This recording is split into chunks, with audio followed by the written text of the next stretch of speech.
Hi to all, welcome back to my DSC buddy channel. ఈ వీడియోలో అయితే TET previous పేపర్ది 2016లో జరిగిన పేపర్ అయితే చూద్దాము. సో ఫస్ట్ క్వశ్చన్ వచ్చి మనకి, మారుతున్న పరిస్థితుల అనుగుణంగా వ్యక్తి తన ఉద్వేగాలను ప్రచోదనాలను అదుపులో ఉంచుకోవడం. సో మారుతున్న పరిస్థితులకు అనుగుణంగా వ్యక్తి తన ఉద్వేగాలని అలాగే ప్రచోదనాలు అనేది అదుపులో ఉంచుకోవడం అనేది ఏదవుతుంది? ఆత్మ సాక్షాత్కారం అవుతుందా, స్వీయ ప్రేరణ అవుతుందా, స్వీయ అవగాహన అవుతుందా, స్వీయ నియంత్రణ అవుతుందా? సో ఏమవుతుందంటే స్వీయ నియంత్రణ అవుతుంది. స్వీయ నియంత్రణ, ఆప్షన్ 4 అనేది కరెక్ట్ ఆన్సర్ అవుతుంది. నెక్స్ట్ బిట్ వచ్చి, సమస్య సాధనలో అభ్యాసనకు సహాయపడేది మరియు అభ్యాసకుడు స్వతంత్రంగా ఎదగడానికి తోడ్పడేది ఏంటని అడిగారు. ఒక సమస్య అనేది సాధించడంలో, ఒక ప్రాబ్లమ్ సాల్వింగ్లో మనకి అభ్యాసనానికి సహాయపడేది, అలాగే అభ్యాసకుడు స్వతంత్రంగా తనకు తానుగా ఎదగడానికి తోడ్పడేది ఏంటి అని అడిగారు. సో ఏది ఉపయోగపడుతుంది?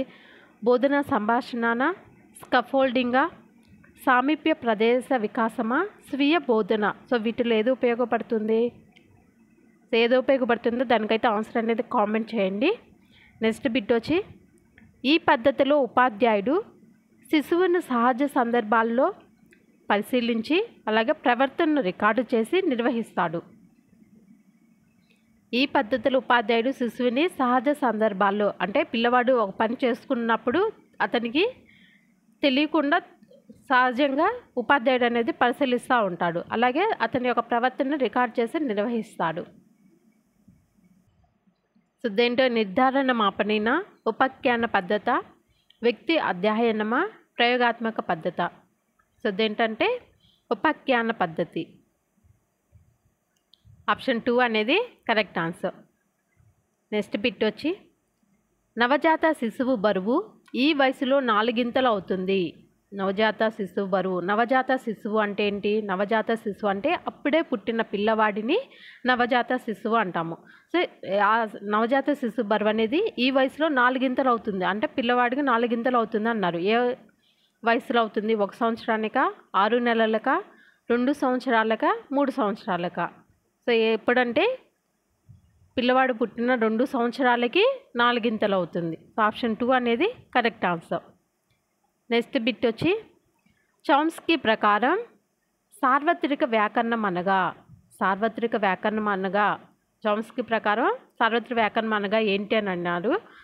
సో అన్ని జంతువుల భాషకు అనువర్తించబడే నియమాల అంతర్గత నిర్మితి. ఆప్షన్ 2 వచ్చి పిల్లలందరికీ అనువర్తించబడే నియమాల అంతర్గత నిర్మితి. నెక్స్ట్ ఆప్షన్ 3 వచ్చి అన్ని మానవ భాషలకు అనువర్తించే విధంగా ఉండే భాషా నియమాల అంతర్గత నిర్మితి. నెక్స్ట్ ఆప్షన్ 4 వచ్చి ప్రపంచంలోని అన్ని జీవరాశులకు అనువర్తించే విధంగా రూపొందించబడిన భాషా నియమాలు. సో చామ్స్కీ ఏం చెప్పారంటే అన్ని మానవ భాషలకు అనువర్తించే విధంగా ఉండే భాషా నియమాల అంతర్గత నిర్మితి. సార్వత్రిక వ్యాకరణం అనగా అన్ని మానవ భాషలకు అనువర్తించే విధంగా ఉండే భాషా నియమాల అంతర్గత నిర్మితి. సో ఆప్షన్ 3 అనేది కరెక్ట్ ఆన్సర్. నెక్స్ట్ బిట్ వచ్చి, ఈ దశలో సాంఘిక పరిపక్వత మొదలవుతుంది. సాంఘిక పరిపక్వత అనేది మొదలవుతుంది అన్నారు. సో ఏ దశలో మొదలవుతుంది? బాల్య దశలోనా, వయోజన దశలోనా, కౌమార దశలోనా, యవ్వన ఆరంభ దశ? సో ఏ దశలో పరిపక్వత అంటే ఆలోచించడం. పిల్లవాడు అంటే తానుగా ఆలోచించి చేయడం అనమాట, పరిపక్వతకు రావడం. సో ఏ వయసులో? సో దీనికి ఆన్సర్ వచ్చి మనకి బాల్య దశ నుంచే సాంఘిక పరిపక్వత. సాంఘిక అంటే తనతో పాటు సాంఘికంగా అంటే ఎదుటి వ్యక్తులతో ఉండడం అనేది, చేయడం అనేది మొదలవుతుంది అనమాట. బాల్య దశ నుంచే స్టార్ట్ అవుతుంది. సో ఆప్షన్ 1 అనేది కరెక్ట్ ఆన్సర్. నెక్స్ట్ బిట్ వచ్చి, ఒక 10వ తరగతి విద్యార్థి పాఠం పునరభ్యాసానికి పూర్వం తీసుకున్న ప్రయత్నాలనే తీసుకున్నాడు. అప్పుడు అతని పొదుపు గణన. 10వ తరగతి విద్యార్థి పాఠం పునరభ్యాసనానికి పూర్వం తీసుకున్న ప్రయత్నాలనే తీసుకున్నాడు. పునరభ్యాసనం అంటే ఒకసారి చదివింది మళ్ళీ తిరిగి చదవడం. సో అలా చదివేటప్పుడు పూర్వం ఫస్ట్ ఎన్నిసార్లు అయితే టైం తీసుకున్నాడో సో సెకండ్ టైం చదువుతున్నప్పుడు కూడా అంతే టైం తీసుకున్నాడు. సో దాంట్లో పొదుపు గణన అన్నాడు. దాంట్లో పొదుపు అతనికి ఏమీ అవ్వాల. ఫస్ట్ టైం చదివినప్పుడు అరగంట టైం పడితే సెకండ్ టైం పట్టినప్పుడు కూడా అతనికి అరగంట టైం పట్టింది. సో అక్కడ పొదుపు గణన అనేది ఏమన్నా ఉందా? సో ఏమీ లేదు. కాబట్టి పొదుపు గణన అనేది మనకి 0 అవుతుంది. సో ఆప్షన్ 4 అనేది కరెక్ట్ ఆన్సర్. నెక్స్ట్ బిట్ వచ్చి ఈ వైకల్యత గల పిల్లలకు బోధించుటకు పెదవుల పఠనం అనే టెక్నిక్ను ఉపయోగిస్తారు. పెదవుల పఠనం. సో ఏ వైకల్యం గల పిల్లలకు బోధిస్తారు? అభ్యసన వైకల్యం గలవారికా, మస్తిష్క పక్షవాతం గలవారికా, వినికిడి లోపం గలవారికా, దృష్టి లోపం గలవారికా? సో ఎవరికి పెదవుల పఠనం? సో పెదవులతో ఇట్లా పఠనం ఎవరికి ఉపయోగిస్తారంటే వినికిడి లోపం ఎవరికైతే ఉందో వారికి పెదవుల పఠనం అనే టెక్నిక్ని ఉపయోగిస్తారు. సో ఆప్షన్ 3 అనేది కరెక్ట్ ఆన్సర్ అవుతుంది. సో నెక్స్ట్ బిట్ వచ్చి మార్గదర్శకత్వం యొక్క ప్రాథమిక లక్ష్యం అనేది ఏమవుతుంది అని అడిగారు. సో విద్యార్థులను పెద్దలను గౌరవించే విధంగా తయారు చేయడం. నెక్స్ట్ ఆప్షన్ 2 వచ్చి విద్యార్థులు ఎదుర్కొనే సమస్యలను గుర్తించడం. నెక్స్ట్ విద్యార్థుల్లో మార్గదర్శకత్వం యొక్క అవగాహనను కల్పించడం. నెక్స్ట్ విద్యార్థుల అవకాశాలను ఎంచుకున్నట్టులో సహాయపడుట వలన వారు స్వతంత్రంగా నిర్ణయాలు తీసుకునే విధంగా చేయడం. సో ఏంటి మార్గదర్శకత్వం యొక్క ప్రాథమిక లక్ష్యం ఏంటి? సో విద్యార్థుల అవకాశాలను ఎంచుకున్నట్లో సహాయపడుట వలన వారే స్వతంత్రంగా నిర్ణయాలు తీసుకునే విధంగా చేయడం అన్నమాట. సో ఆప్షన్ 4 అనేది correct answer. So next bit వచ్చి నిరంతర సమగ్ర మూల్యాంకనంలో సమగ్రము అనేది ఈ కింది రంగాల్లో వ్యక్తిని మూల్యాంకనం చేస్తుంది. నిరంతర సమగ్ర మూల్యాంకనంలో సమగ్రము అనగా మొత్తము అనేది అది ఈ కింది రంగాల్లో వ్యక్తిని మూల్యాంకనం చేస్తుంది అన్నారు. సజ్ఞానాత్మకమా, భావావేశ రంగమా, మానసిక చలనాత్మక రంగమా? సో మొత్తమా? ఏవి సమగ్రము అంటే మొత్తము అంటే 3 అని కదా వస్తుంది అర్థము. ABC దాంట్లోనే ఉంది సమగ్రం అంటే మొత్తము అన్ని సజ్ఞానాత్మకంగా, భావవేశంగా, మానసిక చలనాత్మక రంగాలు 3 రంగాల్లో కూడా వ్యక్తిని మూల్యాంకనం చేస్తుంది. సో ఆప్షన్ 2 అనేది కరెక్ట్ ఆన్సర్ అవుతుంది. నెక్స్ట్ బిట్ వచ్చి ఎబ్బింగ్హెన్ ప్రకారం విస్మృతి రేటు దీన్ని తక్షణమే ఎక్కువగా ఉంటుంది. విస్మృతి రేటు అనేది దీన్ని తక్షణమే ఎక్కువగా ఉంటుంది అని అడిగారు. సో అభ్యసించిన 6 రోజుల తర్వాత, అభ్యసించిన 31 రోజుల తర్వాత, అభ్యసించిన 20 నిమిషాల తర్వాత, అభ్యసించిన 2 రోజుల తర్వాత. సో దేని తర్వాత వెంటనే ఉంటుంది? అభ్యసించిన 20 నిమిషాల తర్వాత. అభ్యసించిన 20 నిమిషాల తర్వాత విస్మృతి రేట్ అనేది ఎక్కువగా ఉంటుంది. సో ఆప్షన్ 3 అనేది కరెక్ట్ ఆన్సర్ అవుతుంది. నెక్స్ట్ బిట్ వచ్చి వ్యక్తి యొక్క వికాసము ఈ కింది అంశాల పరస్పర సంబంధంపై ఆధారపడి ఉంటుంది. వ్యక్తి యొక్క వికాసం అనేది ఈ కింది అంశాల పరస్పర సంబంధంపై ఆధారపడి ఉంటుంది అన్నారు. భౌతికన, జ్ఞానాత్మకన, ఉద్వేగాత్మకన? సిఏ అంటే ఉద్వేగాత్మక, భౌతికన, 3నా లేదా AB భౌతిక, జ్ఞానాత్మక, ఉద్వేగాత్మకన? సో దీనికి ఆన్సర్ ఏమవుతుంది? A, B మరియు C 3 కూడా. వ్యక్తి యొక్క వికాసం అనేది 3 అంశాలపై ఆధారపడి ఉంటుంది. సో ఆప్షన్ 2 అనేది కరెక్ట్ ఆన్సర్ అవుతుంది. నెక్స్ట్ బిట్ వచ్చి ఈ రకమైన ప్రేరణ ఎక్కువ కాలం నిలిచి ఉంటుంది. సో ఏ రకమైన ప్రేరణ అనేది ఎక్కువ కాలం నిలిచి ఉంటుంది? బాహ్య ప్రేరణ, అవాస్తవికమైన ప్రేరణ, బహిర్గత ప్రేరణ, అంతర్గత ప్రేరణ? సో ఏ ప్రేరణ ఎక్కువ కాలం నిలిచి ఉంటుంది? అంతర్గత ప్రేరణ అనేది ఎక్కువ కాలం నిలిచి ఉంటుంది. సో ఆప్షన్ 4 అనేది కరెక్ట్ ఆన్సర్. నెక్స్ట్ బిట్ వచ్చి విద్యా హక్కు చట్టం 2009 ప్రకారం వీరి పరిధిలో నివసించే 14 సంవత్సరాల వయసు వరకు గల పిల్లల రికార్డులు నిర్వహించే బాధ్యత అనేది ఎవరిది అని అడిగారు. స్థానిక అధికారిదా, ప్రధానోపాధ్యాయుడిదా, మండల విద్యాశాఖ అధికారిదా, జిల్లా విద్యాశాఖ అధికారిదా? సో ఎవరు రికార్డు అనేది నిర్వహించే బాధ్యత అనేది ఎవరికి ఉంటుంది? సో ఎవరికి ఉంటుంది? స్థానిక అధికారి ఎవరైతే ఉంటారో వారికి ఉంటుంది అన్నమాట. ఆ బాధ్యత అనేది స్థానిక అధికారికి ఉంటుంది. సో ఆప్షన్ 1 అనేది కరెక్ట్ ఆన్సర్. నెక్స్ట్ బిట్ వచ్చి, ఈ క్రింద పేర్కొన్న వాటిలో 10 సంవత్సరాల బాలిక సైకిల్ను సమర్థవంతంగా తొక్కడానికి సహాయపడేది. 10 సంవత్సరాల బాలిక సైకిల్ని సమర్థవంతంగా తొక్కడానికి సహాయపడేది ఏంటి? అభ్యసన మరియు సంసిద్ధత, పరిపక్వత మరియు అభ్యాసనమా, అభ్యాసన మరియు పరిపక్వత మరియు సంసిద్ధతన? సో వీటిల్లో ఏది సహాయపడిద్ది? సంసిద్ధత, పరిపక్వత మరియు అభ్యాసనం. సంసిద్ధత, పరిపక్వత మరియు అభ్యాసనం అనేవి సహాయపడతాయి.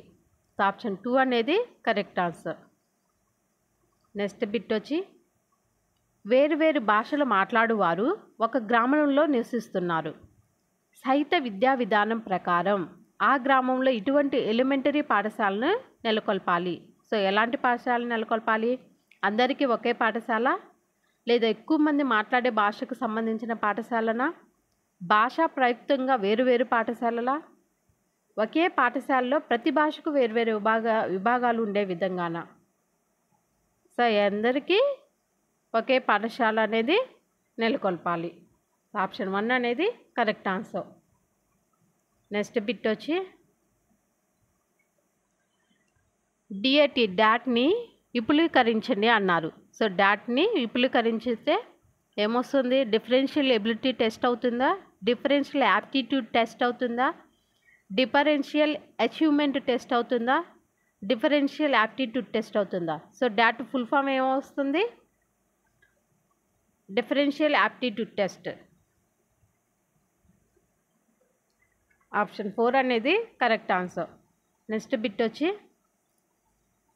NCF 2005 ప్రకారం ఉపాధ్యాయుడు పాఠ్యపుస్తకము ఈ విధంగా ఉపయోగించాలి. సో ఎలా ఉపయోగించాలి?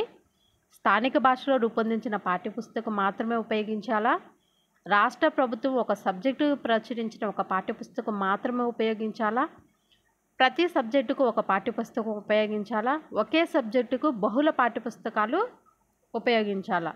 సో NCF 2005 ప్రకారం ఉపాధ్యాయుడు పాఠ్యపుస్తకం ఏ విధంగా ఉపయోగించాలి? ఒకే సబ్జెక్టుకి బహుళ పాఠ్యపుస్తకాలు అనేవి ఉపయోగించాలి. ఆప్షన్ 4 అనేది కరెక్ట్ ఆన్సర్.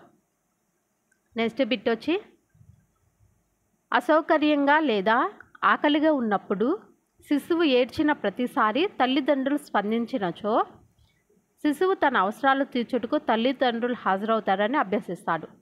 తత్ఫలితంగా శిశువులు అభివృద్ధి చెందేది. సో శిశువులు ఏమి అభివృద్ధి చెందుతుంది? చొరవ చూపడమా, తదాత్మ్యమా, నమ్మకమా, స్వయం ప్రతిపత్త? సో పిల్లల్లో నమ్మకం అనేది అభివృద్ధి చెందుతుంది. ఆప్షన్ 3 అనేది కరెక్ట్ ఆన్సర్. నెక్స్ట్ బిట్ వచ్చి, బోధనకు సంబంధించి ఈ కింది వానిలో సరైనది కానిది బోధనకు సంబంధించి కింది వానిలో సరైనది కానిది ఏది అని అడిగారు. సో ఆసక్తితో కూడినదా, నిర్బంధంతో కూడినదా, నిర్దేశక సహితానా, ప్రేరణాయుతానా? సో సంబంధించి కానిది, సరైనది కానిది అని అడిగారు. సో ఏదవుతుంది? నిర్బంధంతో కూడినది. ఆప్షన్ 2 అనేది కరెక్ట్ ఆన్సర్. నెక్స్ట్ బిట్ వచ్చి, ఈ కింది వానిలో పాఠశాలలోని తరగతి గదిలో అభ్యాసన వాతావరణాన్ని కల్పించవలసిన బాధ్యత వీరిది. పాఠశాలలోని తరగతి గదిలో అభ్యాసన వాతావరణాన్ని కల్పించవలసిన బాధ్యత వీరిది అన్నారు. ఎవరిది? విద్యార్థి నాయకుడిదా, స్థానిక అధికారిదా, ఉపాధ్యాయుడిదా, మండల విద్యాధికారా? సో పాఠశాలలో బోధన జరిపేది ఉపాధ్యాయుడు కదా. సో ఉపాధ్యాయుడి బాధ్యత అవుతుంది. ఆప్షన్ 3 అనేది ఆన్సర్ అవుతుంది. నెక్స్ట్ బిట్ వచ్చి హవిగ్రస్ట్ ప్రకారం కింది వానిలో కౌమార దశకు సంబంధించిన వికాస కృత్యం అనేది ఏంటి అని అడిగారు. సో ఏమవుతుంది, తన శరీరాకృతిని అంగీకరించి శరీరాన్ని ప్రభావవంతంగా ఉపయోగించుకోవడం, నెక్స్ట్ నిత్య జీవితానికి అవసరమయ్యే భావనలను పెంపొందించుకోవడం, నెక్స్ట్ లైంగిక భేదాలను అభ్యసించడం మరియు లైంగిక సమతను చూపడం, నెక్స్ట్ జీవిగా తన జీవితం పట్ల ఒక పరిపూర్ణ వైఖరిని పెంపొందించుకోవడం అన్నారు. సో వీటిలో ఆన్సర్ ఏదవుతుంది మనకి, కౌమార దశకు సంబంధించి తన శరీరాకృతిని అంగీకరించి శరీరాన్ని ప్రభావవంతంగా ఉపయోగించుకోవడం. ఆప్షన్ 1 అనేది ఆన్సర్ అవుతుంది.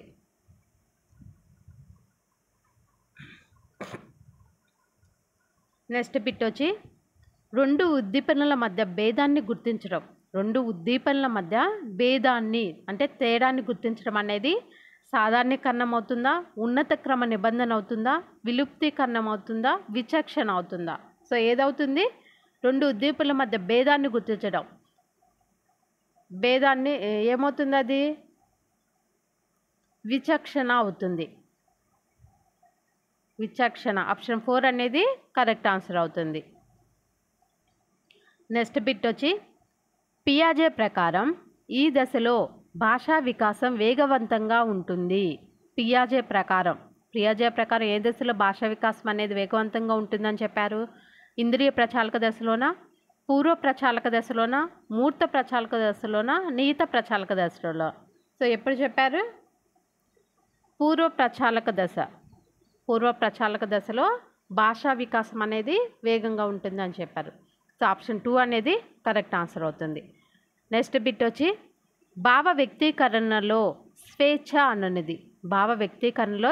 అనున్నది ఒక బాలల హక్కు, బడికి వెళ్ళేవారు హక్కు మాత్రమేనా, బాలల హక్కు కాదా, మానసికంగా ఆరోగ్యంగా ఉన్న పిల్లల హక్కు మాత్రమేనా? సో ఏమవుతుంది, భావ వ్యక్తీకరణ స్వేచ్ఛ అనేది ఒక బాలల హక్కు. ఆప్షన్ 1 అనేది కరెక్ట్ ఆన్సర్ అవుతుంది. నెక్స్ట్ బిట్ వచ్చి ఈ అభ్యాసన సూత్రం ఒక ప్రవర్తనకు సంతృప్తి పొందుట వలన కలిగిన అనుభూతి వలన ఆ ప్రవర్తన క్రమాన్ని మళ్ళీ ప్రదర్శించుటకు పెంపొందిస్తుందని చెబుతుంది. సో ఏది, సంసిద్ధత నియమమా, సామీప్య నియమమా, అభ్యాసన నియమమా, ఫలిత నియమమా? సో ఏదవుతుంది, ఒక అభ్యాసన సూత్రం అనేది ఒక ప్రవర్తనకు సంతృప్తి పొందుట వలన కలిగిన అనుభూతి వలన ఆ ప్రవర్తన క్రమాన్ని మళ్ళీ ప్రదర్శించుటకు పెంపొందిస్తుందని చెబుతుంది. సో ఏమవుతుంది ఆన్సర్ అనేది, ఫలిత నియమం అనేది ఆన్సర్ అవుతుంది. ఆప్షన్ 4 అనేది కరెక్ట్ ఆన్సర్. నెక్స్ట్ బిట్ వచ్చి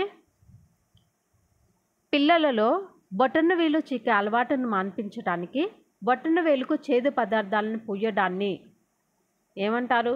దండన అంటారా, శూన్య పునర్బలనం అంటారా, ప్రతికూల పునర్బలనం అంటామా, అనుకూల పునర్బలనం అంటామా? ఏమంటాం దాన్ని? సో ఆన్సర్ అయితే కామెంట్ చేయండి. ఆ బిట్కి ఆన్సర్ అయితే కామెంట్ సెక్షన్ కామెంట్ చేయండి. సో నెక్స్ట్ బిట్ వచ్చి ప్రజాస్వామ్య శైలిని కలిగి ఉండని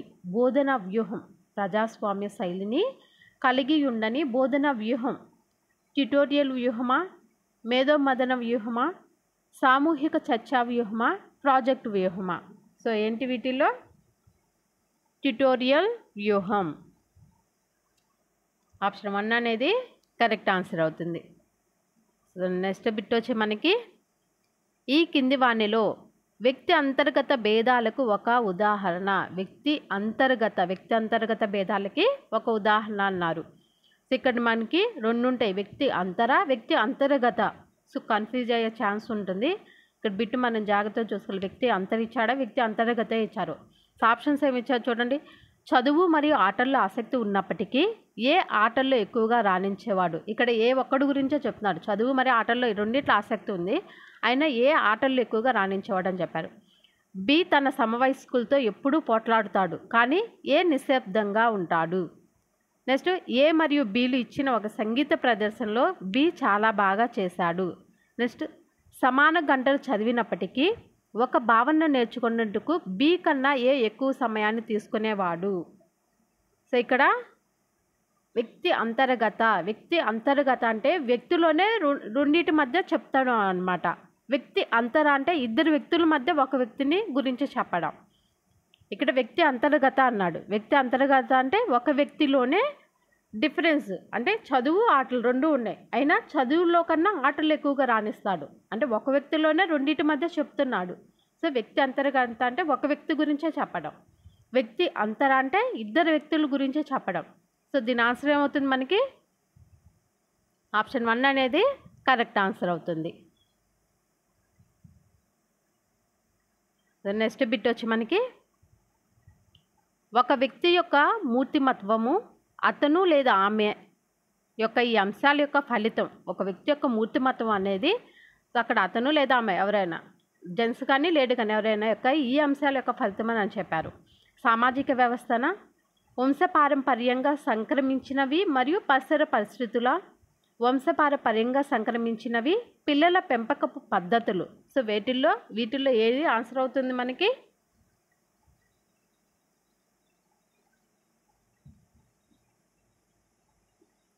వంశపారంపర్యంగా సంక్రమించినవి మరియు పరిసర పరిస్థితులు అనేవి అంశ ఫలితం అవుతుందన్నమాట. సో ఆప్షన్ 2 అనేది కరెక్ట్ ఆన్సర్ అవుతుంది. సో వీడియో కనుక మీకు నచ్చినట్లయితే లైక్ అయితే చేయండి.